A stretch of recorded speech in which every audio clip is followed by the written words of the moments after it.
मीरपुर नाम के शहर में तेजस अपनी पत्नी नीरू के साथ रहता था। पति पत्नी दोनों ही नौकरी करते थे। एक दिन तेजस गांव अपनी माँ के पास फोन करता है। हेलो, प्रणाम माँ। जीते रहो माँ, तुम दादी बनने वाली हो। अरे वाह, ठीक है बेटा, मैं कल ही आती हूँ।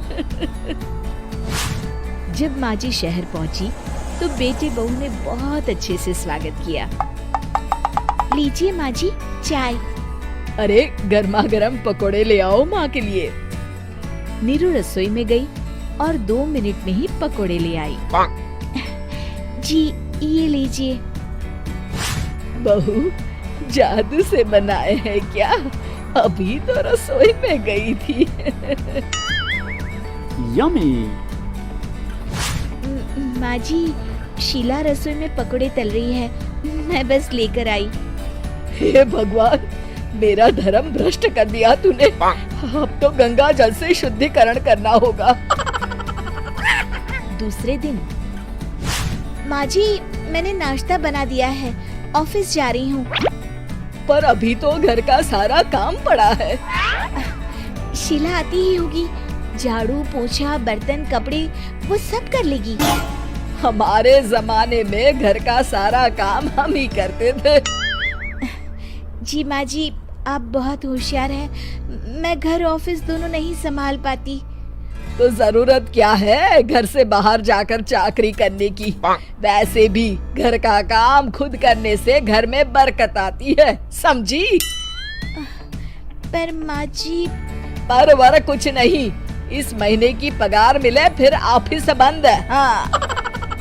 रात को नीरू तेजस से कहती है, सुनिए जी, माँ जी बोल रही थी कि मैं नौकरी छोड़ दूं।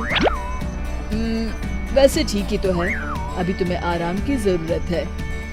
फिर भी आराम कहाँ, शीला को छुड़ाने के लिए बोल रही थी। तो अब 24 घंटे में इतना काम तो कर ही सकती हो।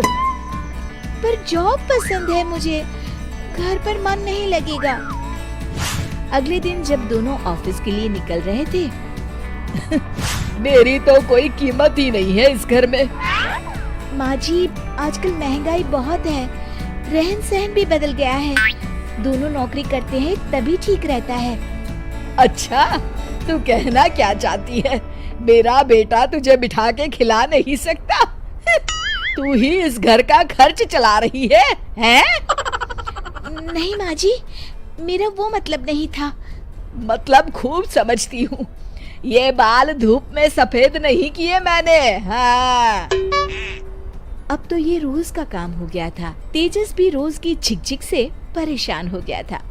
एक दिन उसने कहा, नीरू, वैसे भी तुम्हें मैटरनिटी लीव मिलने वाली है, तो अभी से ही छुट्टी ले लो। पर क्या, मेरी सैलरी अच्छी खासी है। आखिर नीरू ने रिजाइन कर दिया। जब बच्चा हुआ तो घर में सब बहुत खुश हुए। कुछ दिनों बाद तेजस फाइल देख रहा था।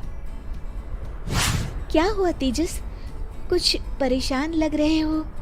अब हाँ, वो हमारी जितनी सेविंग्स थी वो तो हॉस्पिटल में और छठी के फंक्शन में खत्म हो गई है नीरू।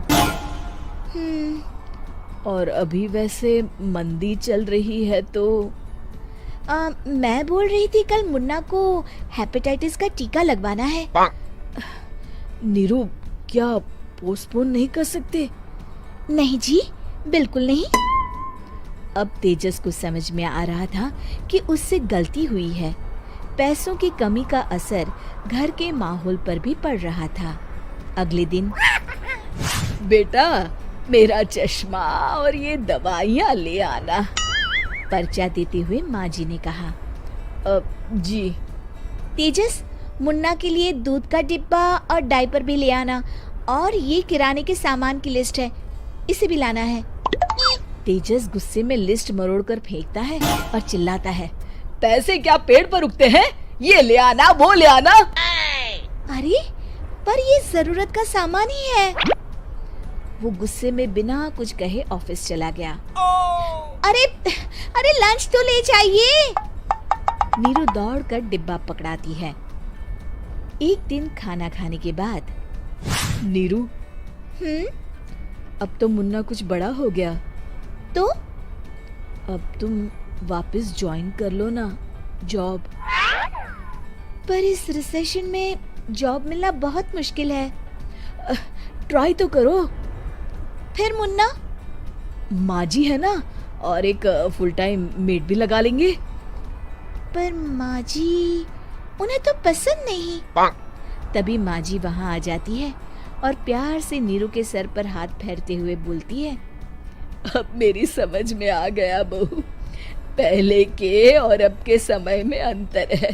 तुम काम शुरू करो, मुन्ना की जिम्मेदारी मेरी। मेरी प्यारी माँ जी।